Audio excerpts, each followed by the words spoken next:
Assalamualaikum warahmatullahi wabarakatuh. Selamat pagi anak-anak. Perkenalkan, nama Ibu Yuli Astuti SPD.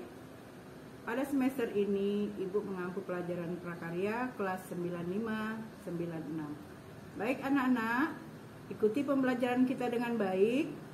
Sehat selalu. Salam sehat.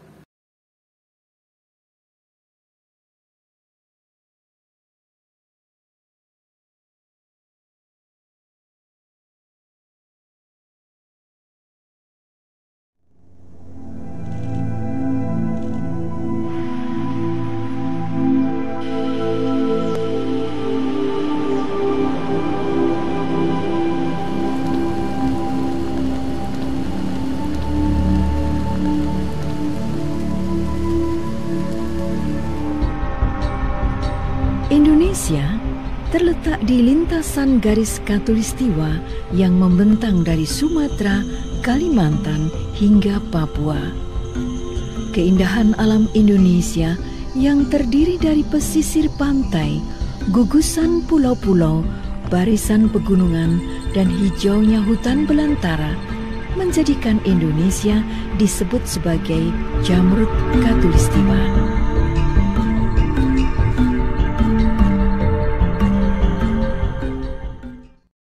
Setelah kita menonton video tersebut, kita ketahui bahwa Indonesia menyimpan banyak sekali kekayaan alam seperti tumbuhan dan hewan.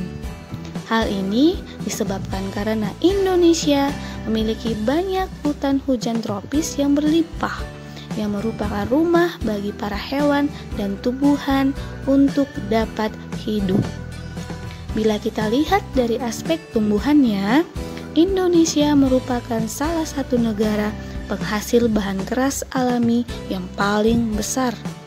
Seperti Indonesia, diantaranya 1.500 spesies bambu di dunia, 125 spesies asli tumbuh di Indonesia, dan hampir 30% rotan mentah di dunia dapat dihasilkan oleh Indonesia. Luar biasa ya hutan Indonesia yang kaya akan keanekaragaman hayatinya. Untuk materi hari ini, kita masih dalam konteks bahan keras yang alami. Untuk bahan keras yang buatan akan kita pelajari di pertemuan selanjutnya. Nah, untuk submateri hari ini ada 4 yang akan kita pelajari. Yang pertama tentang bahan produksi, yang kedua tentang alat produksi, yang ketiga tentang produk kerajinan, dan yang keempat tentang proses pembuatan kerajinan. Sudah siap? Ayo kita mulai pembelajaran hari ini. Oke, materi yang akan kita bahas pertama kali adalah mengenai kerajinan dari kayu. Indonesia memiliki hutan tropis yang banyak menyimpan kekayaan alam kayu terbesar di dunia. Kayu-kayu yang dihasilkan pun banyak macamnya.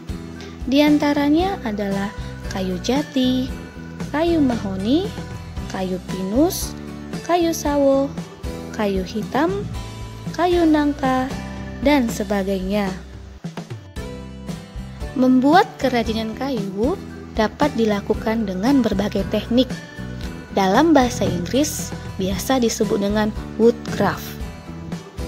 Setiap daerah di Nusantara memiliki teknik dan finishing yang berbeda dalam pengerjaan kerajinan kayu ini. Hal ini menambah keragaman budaya Indonesia. Teknik yang dapat dilakukan dalam pembuatan kerajinan dari kayu adalah teknik ukir, teknik bubut, teknik potong sambung, teknik bor, dan beberapa teknik lainnya.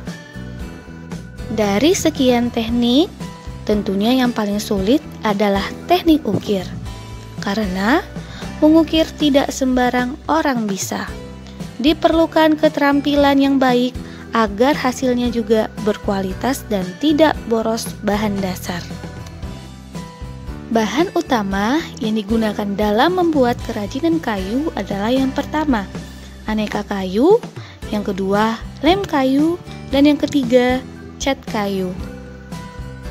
Peralatan kerajinan bahan kayu diantaranya adalah gergaji, pahat, cukil, palu, kuas, amplas, dan beberapa mesin seperti mesin bubut, mesin pemotong kayu, dan sebagainya. Berikut beberapa contoh kerajinan kayu yang selalu menjadi raja craft di setiap event pameran art and craft. Di antaranya ada bingkai foto, vas bubuk dan ukir, aneka rumah adat, dan miniatur kendaraan. Oke, untuk materi selanjutnya yang akan kita bahas adalah kerajinan dari bahan bambu. Istilah lain untuk bambu adalah buluh, aur, atau ero. Nah, dari sekitar 1.500 spesies bambu di dunia, 125 spesies asli tumbuh di Indonesia.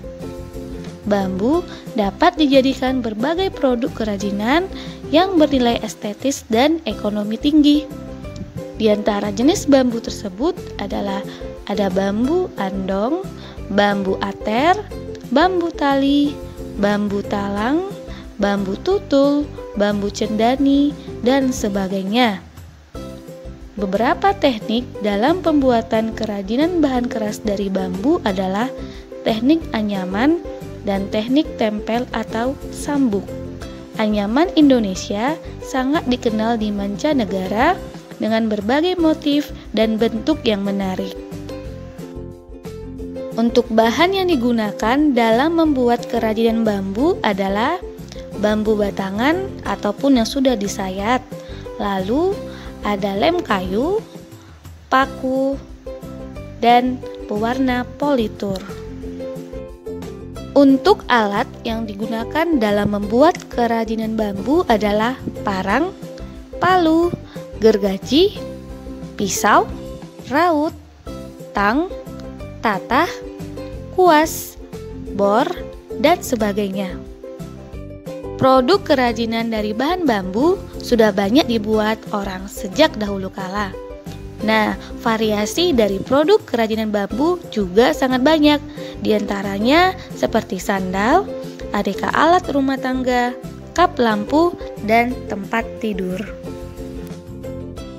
Dalam proses pembuatan kerajinan bambu, perlu pengetahuan yang tidak terlalu sulit. Kenali bambu dengan baik agar ketika dibuat kerajinan, bambu tidak mudah pecah.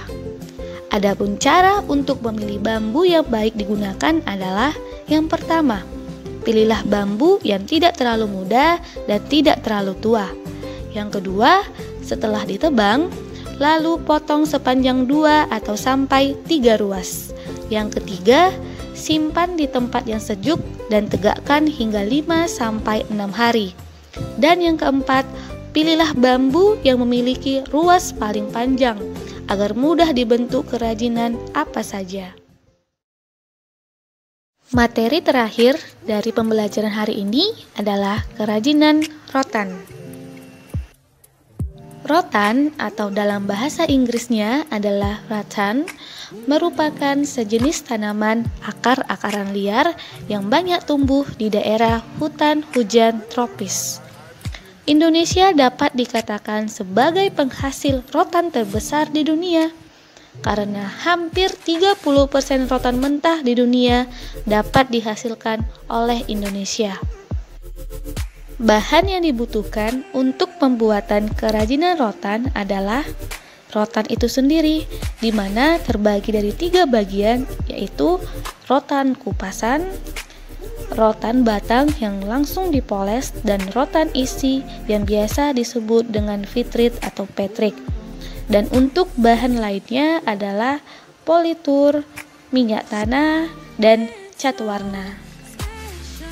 Untuk alat yang digunakan dalam pembuatan kerajinan rotan juga beragam. Di antaranya ada gunting, palu, alat pembengkok, bor, amplas, gergaji, kompor, kuas cat, dan sebagainya. Produk kerajinan rotan banyak dibuat perajin di berbagai daerah dengan beraneka ragam bentuk.